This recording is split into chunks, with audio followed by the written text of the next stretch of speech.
How's it going, everyone? Today I'm back with a bit of a different video, featuring a project that helped me get over my creative block. The block appeared during March this year after I released my first commercial game on Steam that ended up flopping, Yagazem Elements. None of the ideas I had for games later seemed to click, so I tried various activities, until July, when I took a black pen and started making one drawing a day, with story or information attached to the drawing. Basically, you draw whatever you want to for some world-building project, and then you fill out the page with text, going around what you drew. I'm going to refer to this challenge as #AroundTheDrawing25, and I want you to try it out for yourself. It is a lot of fun. But anyways, let me briefly show you the result of the 32 days of drawing.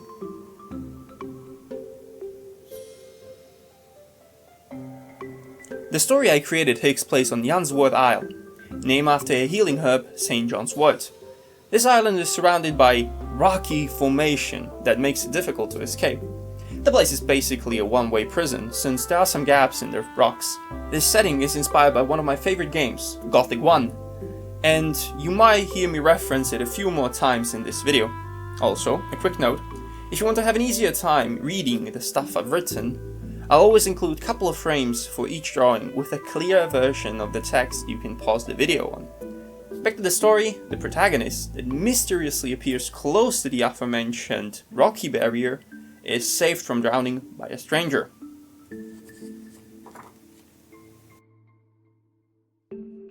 Nikerapa, named after the Greek goddess of victory, is the savior. She interrogates the protagonist, who does not remember how he got into the world or who he is.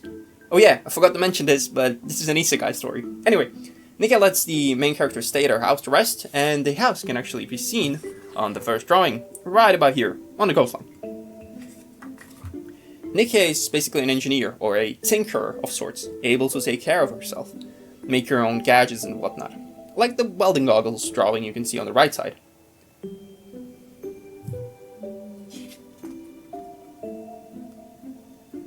Not only that, but she's also a skilled fighter, and does carry around a special dagger, the Serpent's Bane, or as in Gorgon or Medusa Killer. This is a reference to the Perseus story, and you can see part of the constellation on the dagger itself. The idea for this came from the fact that during the time I was drawing this, the Perseid meteor shower takes place. As for the story, I had the main character spend some time at Nika's place to rest, and in the meantime, I tried developing the world a bit more, by having Nika explain the events that have taken place recently. One of such events is the recent disappearance of people and the Hollowing. The two may or may not be connected.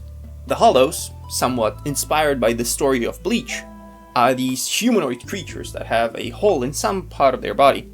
I'm thinking that maybe the shape of the hole represents the power of said creature, starting with triangles being the weakest and hexagons being the strongest here.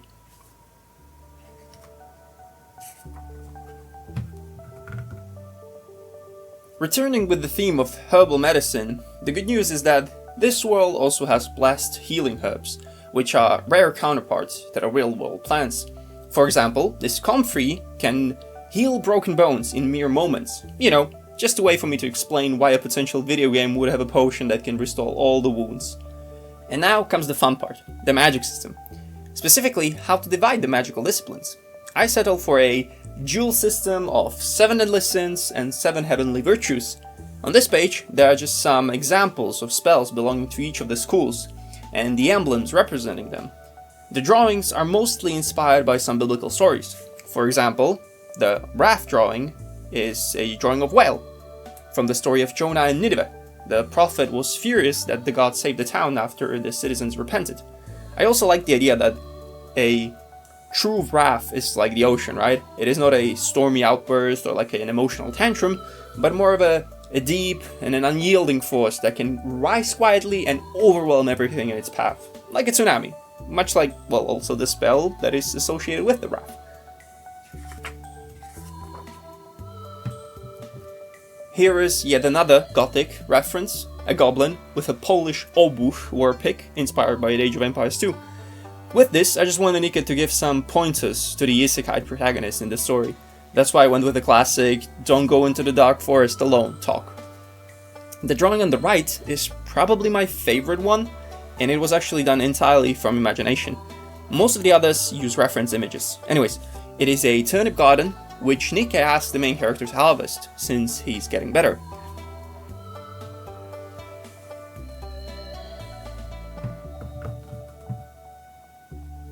This next drawing features the last couple of days of the protagonist's rest at Nikke's place, just watching some swallows learn how to fly near some trees. With this one, I have to say that 5-point perspective is quite tough to draw.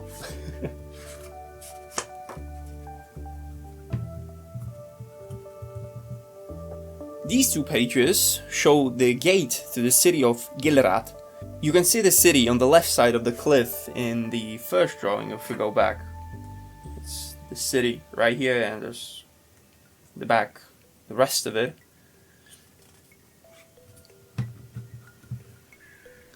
On the right side is a face of one of the militia guards, Yuri Hoppis. The reason why the protagonist is here now is that Nikke wanted something in return for taking care of him, so he's currently smuggling a quote-unquote package of herbs for her.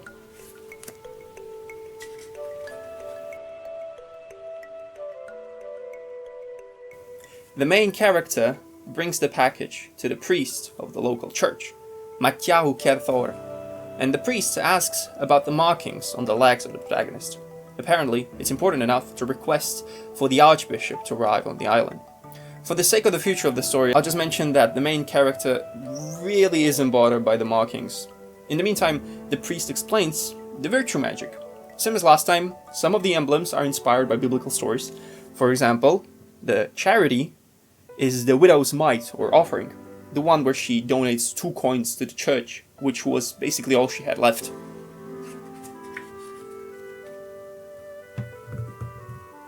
Then, as the main character waits for a bit for the archbishop, you can see some of the modern clothing the protagonist is wearing, like these running shoes.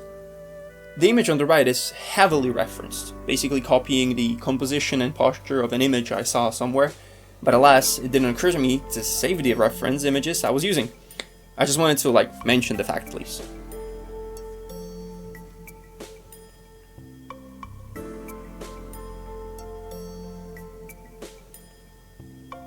Kuba, the Archbishop of Spivlad, talks to the protagonist and explains that there are teleportation circles on the island, and that if he wants to be able to teleport to one from anywhere, he'll have to help their grace with a small dungeon crawl quest. The reward would be a teleportation pendant you can see on the right side.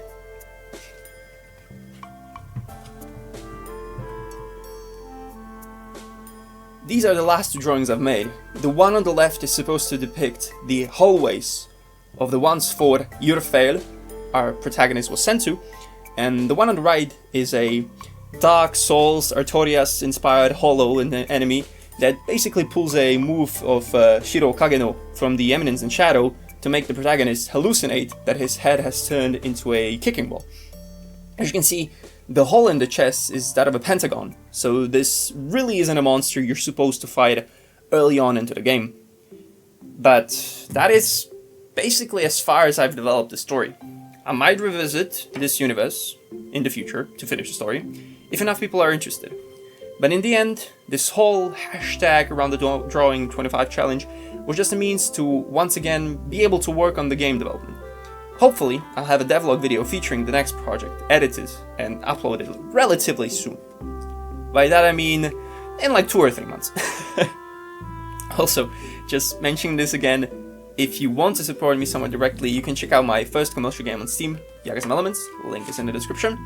But that is everything from me, so thank you so much for watching, and if you're interested in more relaxed style of videos like this one, hopefully I'll get to talk to you in the next one too. Bye bye.